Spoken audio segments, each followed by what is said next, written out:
in cooperation with police and federal law enforcement departments throughout the United States, Gang Busters.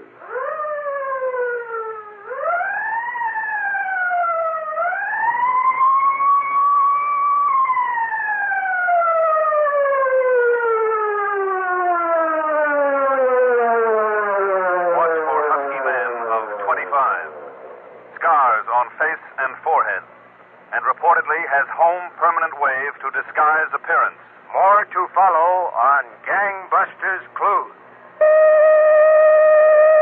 Gang Busters, the only national program that brings you authentic police case histories, has asked Thomas J. McGrath, retired lieutenant, Chicago Police Department, to narrate by proxy tonight's case. Lieutenant McGrath.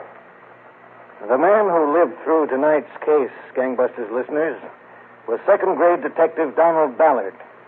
He was neither more brave nor more intelligent than a score of other young men who could have been chosen for the assignment he accepted. One thing only prompted his selection: the fact that he had been born and raised on the West Coast. As far as Detective Ballard was concerned, the beginnings of what for him were to be 5 days of violence occurred 1,000 feet above Kansas City. Your attention, please. This is the captain speaking. We're letting down at Kansas City. It will not be a serious delay, but we must ask you to leave the ship for about 15 minutes while a check is made on the air conditioning. There was nothing wrong with the air conditioning, Gangbusters listeners. The airline was cooperating with an urgent request made by the police department of the city of Chicago, with the cooperation of the Kansas City police. What brought about the unscheduled landing was a passenger of about 30, tall, very well dressed, very dangerous. His name was Frank Lustin. As the plane set down and taxied in, 3 men waited at a window overlooking the field of the Kansas City terminal. Captain Peter Steele and Detective Ballard of the Chicago Police and Captain Norman Marcus of the Kansas City Force. Well, that's our plane, Captain Steele. The pilot's coming in. Yes. Ballard? Yes, Captain. We'll have a few minutes to talk after Captain Marcus makes the pinch. All right, sir. Now, you better keep out of sight and watch Lustin. Watch him for any particular mannerisms. You may have to copy them. All right, sir. Captain Steele? Yes, right here.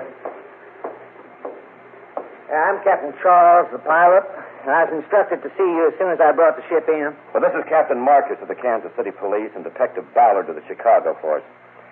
Our man aboard, Captain? I checked the manifest when the radio message came. Frank Lustin, tall man. Well, can you point him out to us? Yes, sir. He should be in the terminal by now. Mm-hmm.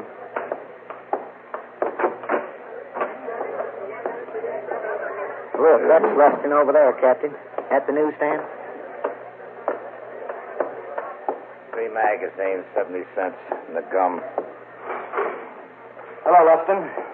Now, just a minute, I'm talking to you. Me? That's right. Just move on over here.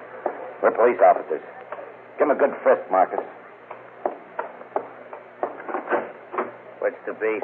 Oh, just want to ask you a couple of questions, Frankie. Okay. What's the beef? You find anything on him? Loaded .38. Got a permit for this, Frankie? Left at home, copper, along with my hunting license. We don't like mugs carrying guns around our city. Look, I'm just flying out of here. I say that. We got plenty of judges you can talk to. I'll do my talking to a mouthpiece. Come on, Lustin.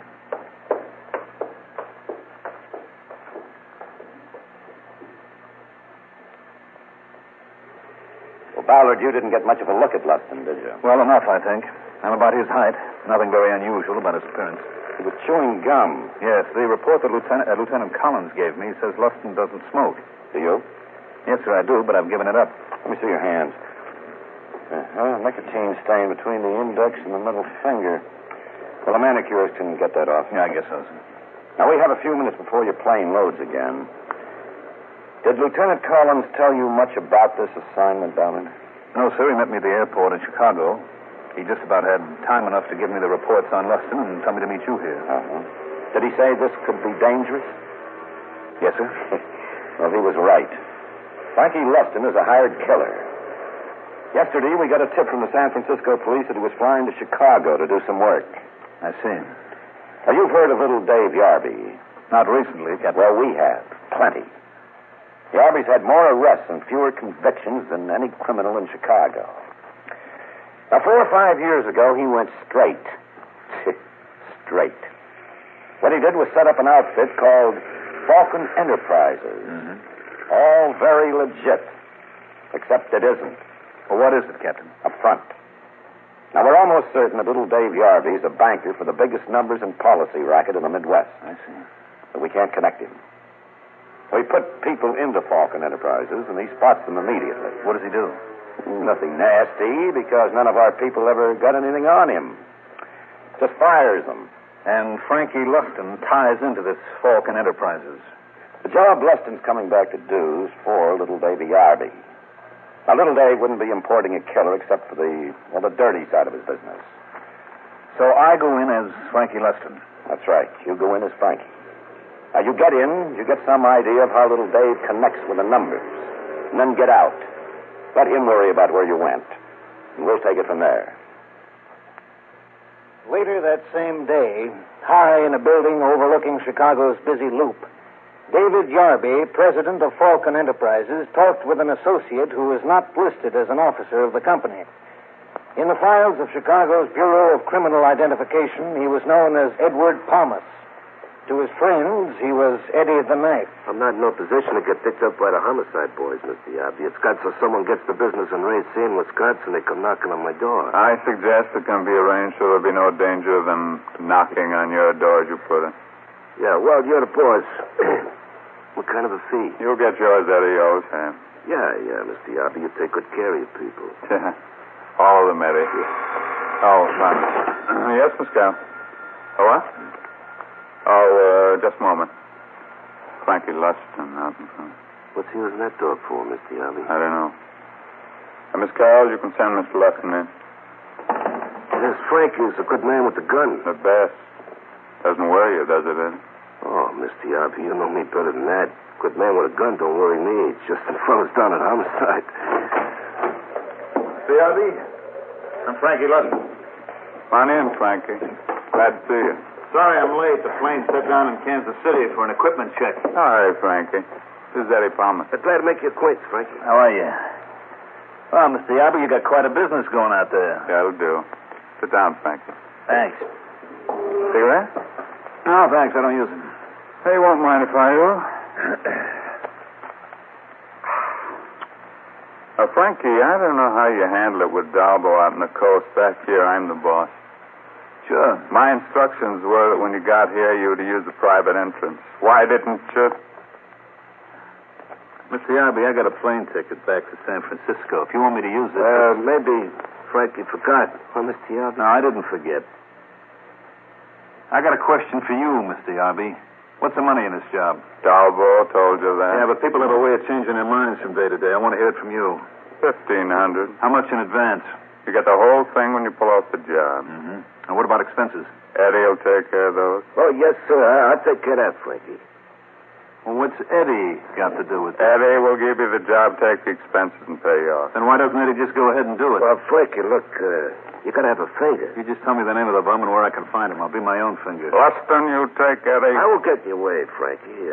Gotta get you a place to stay. Getting this bum right's gonna be tricky. Well? Okay, Mr. Yarby, I'll take Eddie. Attaboy, Frankie. Well, Mr. Yarby, I'll take him on down the south side and get set up. We'll be in touch, huh? No slip-ups. Private door's right over there.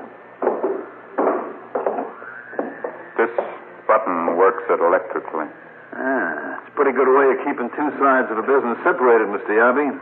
Where's this lead? So far as you're concerned, this door leads to the storage room, the carbon supply company in the next building. It's the way you will always enter and leave this office. Sure. We'll wait for Eddie in the storeroom. Sure. Eddie, come here. Can you handle him? Oh, sure, Mr. Yarby. You know me. Yeah, he's a real wise guy. No wonder Dalbo wants him crossed off. Shortly after Eddie the Knife followed Detective Robert Ballard posing as killer Frankie Luston through the private exit from little Dave Yarby's office, Captain Steele returned to his own office at Chicago Police Headquarters. His staff lieutenant, Roger Collins, was seated at the captain's desk, telephone to his ear. Hello, Roger. Captain, telegraph room just called. TWX from San Francisco asking us to hold up on the Frank Luston switch and call Jorgensen out there. Hold up? Well, this is a fine time to tell us to hold up. Any idea why? Well, the message just said it was urgent, Captain. Well, then get through to him. Operator, this is a police call. I want Captain Adolph Jorgensen, San Francisco Police. Captain Steele, Chicago Police, ready on the phone. But by this time, Gangbusters listeners, Detective Robert Ballard had moved far beyond the possibility of any recall in his job.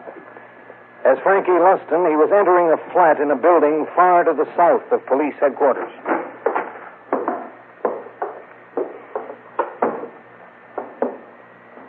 Not bad, huh, Frankie? Not if we're not here more than a couple of days, Eddie. Well, what's wrong, Frankie? Nice flat, beer in the icebox, real convenient to your work. Okay. But I thought I was going to see something in Chicago. Here we're stuck out in nowhere. Oh, you'll see plenty of Chicago once you do the job. Come on, settle down and pack your bags. Say something. Tell me about the coast, huh? Sure. Yeah. Beer, Frankie? Yeah, I don't mind.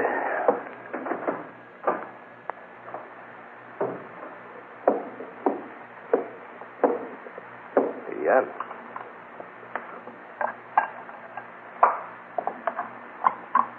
He's looking at you. Looking at you. You know, I always kind of wanted to move to the coast. Rough winters here, man. Well, it gets foggy out there, but it's kind of nice. You know, Frankie, when I finish this job, I may just do that. Go right out to the coast. When you finish the job, Eddie? Well, no offense, Frankie. Helping you, I mean. Yeah. Yeah, you're a good gun, I hear. What is the job, Eddie? Well, I'll have to point him out for you. It shouldn't be too hard because he moves around this territory. What's that? That? Oh, steel mills not far from here. You know, the ore boats come right into the docks. Oh. Pledging money? That's some. Well, no. I just happen to have a deck along, Frankie. Feeling I'm going to pay you $1,500, thought I might gnaw into it a little hunk. Nickel a point? Nickel a point.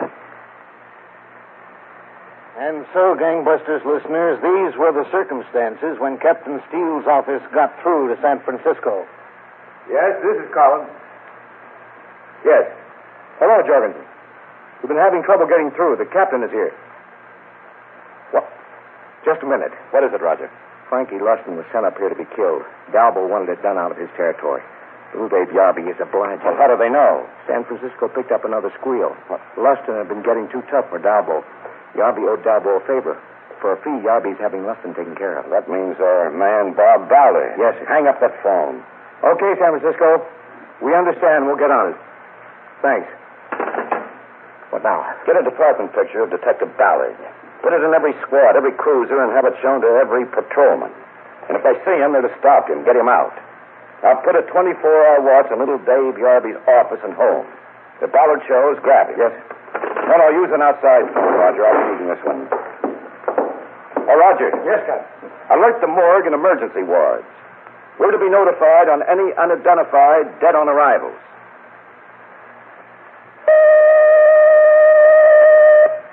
Back to Gangbusters in a moment. Cancer can be cured if treated early enough. Cancer can be treated early enough if people know cancer's 7 danger signs. You can get the information at your local chapter of the American Cancer Society. Look for the little red door in your phone book. And remember, April is the month to send your donations to Cancer, care of your post office. That's Cancer, care of your post office. Support the research aimed at wiping out killer cancer for all time. And now back to Gangbusters and Lieutenant Thomas J. McGrath. For 24 hours, the Chicago police learned nothing about the whereabouts of Detective Donald Ballard. Detective Ballard also learned nothing, except that Eddie the Knife was a good gin player. You don't keep your mind on the game, Frankie. You were trying to catch a 3rd floor, and it was played already. Well, I bet you got good card sense, Frankie, the way you bluffed me into breaking up those 10. It isn't the rummy, Eddie. What is it? The way this is set up. Some night you were going to walk me down along the lakefront, show me a special person, and I touch you off to Betsy. Well, what's so wrong with that? Hey, you wouldn't go last night. We make it tonight, huh? This special person, Eddie. Who is he, a runner, a collector, a drop? I didn't hear nobody talking about the numbers business. Well, you hear me talking about it. Pretty setup Yarby's got. That private entrance. That how they move the money in? Well, we should go out and find this special person now. Frankie, it's dark. You'll be around. No? I thought you was a good gun, Frankie. I'm all right. No, what I think we should do maybe is tap a little of Yarby's expense money. Let's go out and meet up with some of the boys. No, Frankie. Now, Mr. Yarbo, he wouldn't like it if I introduced you around. Oh, just a couple of your top boys, Eddie. After that, we'll go find this special person of yours. No, I'm afraid not, Frankie. We got to do the job. Look, Eddie, we don't do the job tonight. We don't do the job until I met the boys and had a couple of laughs. Now, you want to call up Yarby and tell him that? You go ahead and call him up. Can't reach him till tomorrow. Okay. Deal him out, Eddie. 10 cents a point, Frankie? 10 cents.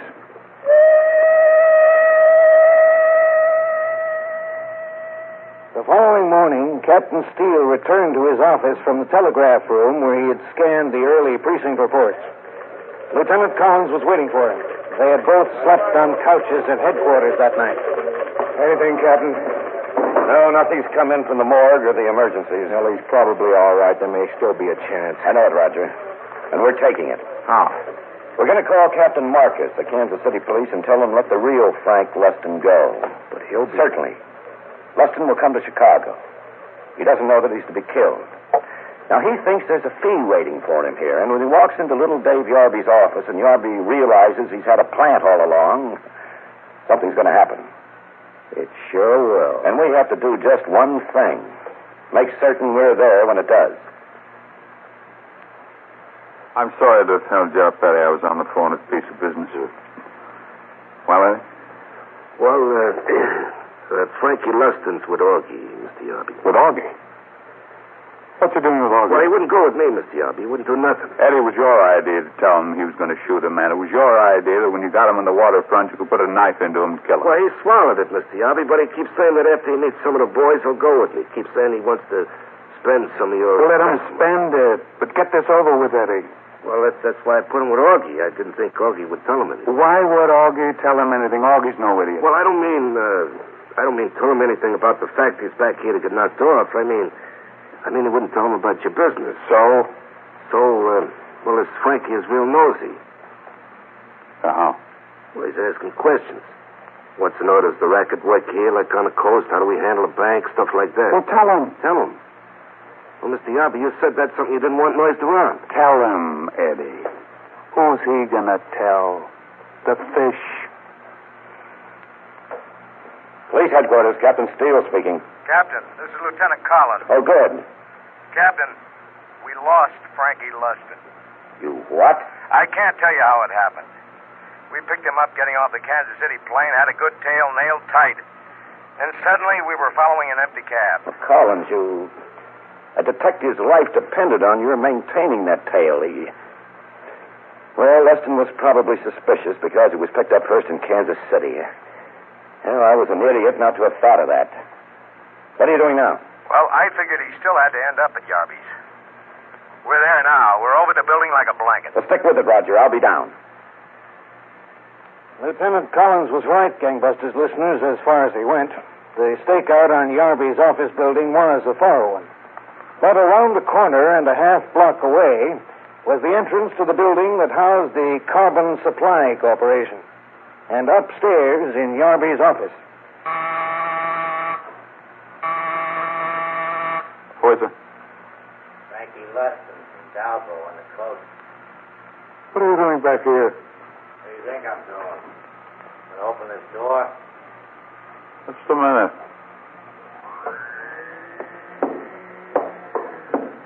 It's better. This place is too much like a gym. What's the matter? Stand just where you are. It's all right. Hands off from your side. Okay, you're clean. told you it was Frank Luston. Not changing my Try mind. it again, buddy. I've already got one Frank Luston. What? You mean someone has come to see you saying he was Frankie Luston? When? When he was supposed to. Put the rod away, Mr. Yarby. I've been sitting in a jail cell in Kansas City. Took me off the plane there.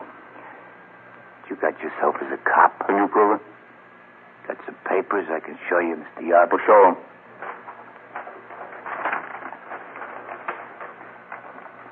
Well, okay. Yeah, Frankie, okay. Were you tailed here? Yeah, but I lost him easy. No one saw you use the private entrance? Said I lost the tail. Just a minute. Come here, Frankie. Through the blinds there, down in the street, you recognize anybody? Yeah. A big guy. Detective. That's what I thought. You aren't carrying a gun, Frankie. How come? They kept it in KC. Here. Hey, use this one. Oh, thanks. Who do I use it on? I'm having to change my plans a little. You came back east to do a quick job for me. For $1,500. Now it's $2,000 on the line. Here. Thanks, Mr. Yarby. It's got to be now, quick. Eddie will be talking to this cop. This can't happen. Which one you want I should handle, Mr. Yarby? Or both? Eddie's good, man. Handle the cop. Luston hasn't shown yet, Roger? No, sir, Chief. I got a man up on Yarby's floor. He's scrubbing the hall. A couple of minutes ago, Yarby looked out of his office window. Anderson caught a flash of the Nation blinds moving. Nothing else, huh? No, sir. You think Luston could have got a tip that he was headed for a trap? Hardly, Lieutenant. He wouldn't have come on out to Chicago. He'd have gone right back to the coast and nailed Dorbo. Yeah, guess that's right, Chief. Meanwhile, at 7979 Morley Terrace, Detective Donald Ballard had finally got Eddie the Knife talking, something he'd been trying to accomplish through endless games of gin rummy. You happy now, Frankie? Oh, sure, Eddie. You know, a fellow gets curious when he comes to a new town. He likes to know how things are done. Never can tell what tips you can pick up. Yeah. Well, we go down to the lakefront, take care of the men now, huh? We'll go down to the lakefront and take care of your man. Yeah. You gonna check your gun, Frankie? It's checked. Oh, yeah, that's right. I remember you checked it yesterday, didn't you? You know, you boys are real smart back here. We aren't near that smart on the coast. Who'd think of moving into the banker for the numbers through a supply company in a special private door? That's smart. Well, it's Mr. Yarby that's smart. He must handle quite a bank. Oh, I've seen as much as 50,000 in one satchel. Are we going now, Frankie? Look, why don't you go down the corner and get some beer ready, then we'll go, huh? No, I think... Eddie, I don't go unless I have some beer first. Well, Mr. Yarby... Yarby isn't touching off to Betsy. I am. All right, Frankie. I'll be right back. Get me a package of gum, Eddie. Yeah, you ought to try that double bubble gum. Hey, who are you? You took your time making up your mind to come out. You ready? Back inside, Eddie. Now, look, we don't want no trouble. Step out of the way, you don't catch no trouble. You're the cop who likes to play like he's Frankie Luston. Well, I've had jobs I enjoyed more, Luston. Yeah. Kind of look like me, but you ain't got my class. Are you Frankie Luston? I'm Luston. Been in a Kansas City jail while this copper moved in for me. You gonna kill him? He's done his last job. Then what are you gonna do, Frankie? And I'm getting out of here. All right, cop.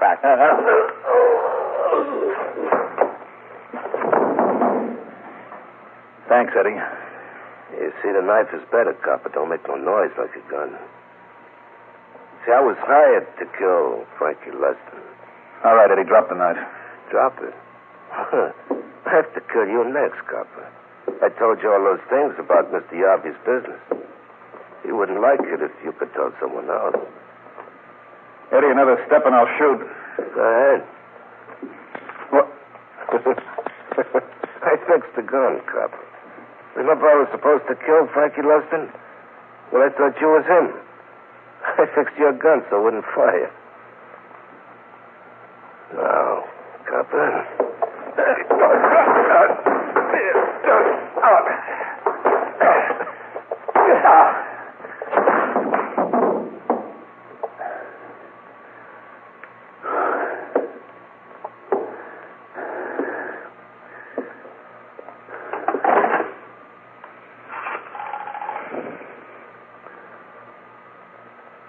Police emergency.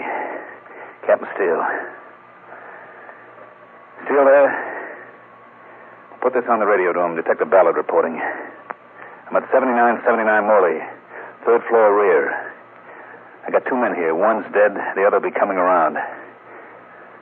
I'll need a surgeon. I got a knife cut. Oh, and tell him to bring some cigarettes. Edward Palmas was tried, found guilty of murder in the first degree, and died in the electric chair, gangbusters listeners. Through the information Detective Donald Ballard was able to secure, little Dave Yarby's numbers ring was broken up, and David Yarby was sentenced to prison for life.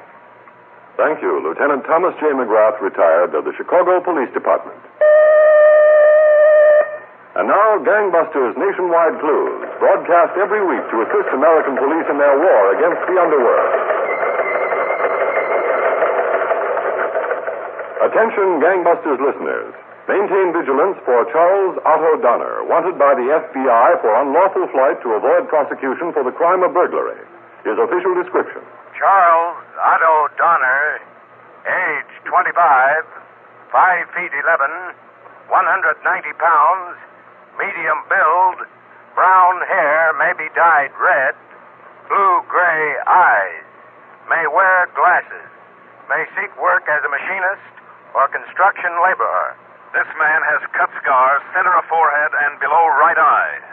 He reportedly uses home permanent wave preparations as a means of changing his appearance. Caution. Donner is reportedly armed and should be considered dangerous. He has indicated he will not be taken alive.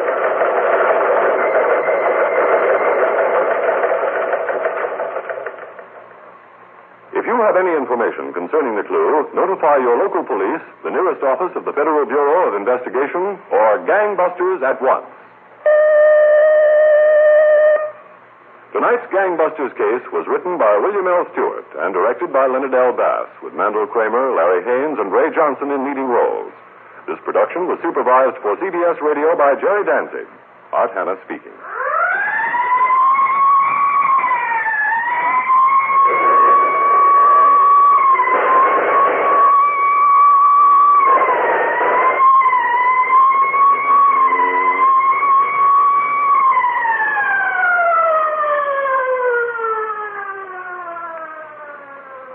Listen next week, same time, same CBS station, to amazing facts in The Case of the Nervous Brother on Gangbusters, a production of CBS Radio in cooperation with Phillips H. Lord. Jack Benny sure gets mad easy. Tomorrow night, Rochester turns up some old Benny love letters during spring house cleaning, revealing a one-time Jack Benny nickname. Is that anything to get mad over? And then along comes the Benny press agent with a scheme for Jack to swim the big-inch pipeline for a publicity stunt. Is that anything to get mad over? Listen and laugh tomorrow night on CBS Radio to The Jack Benny Show.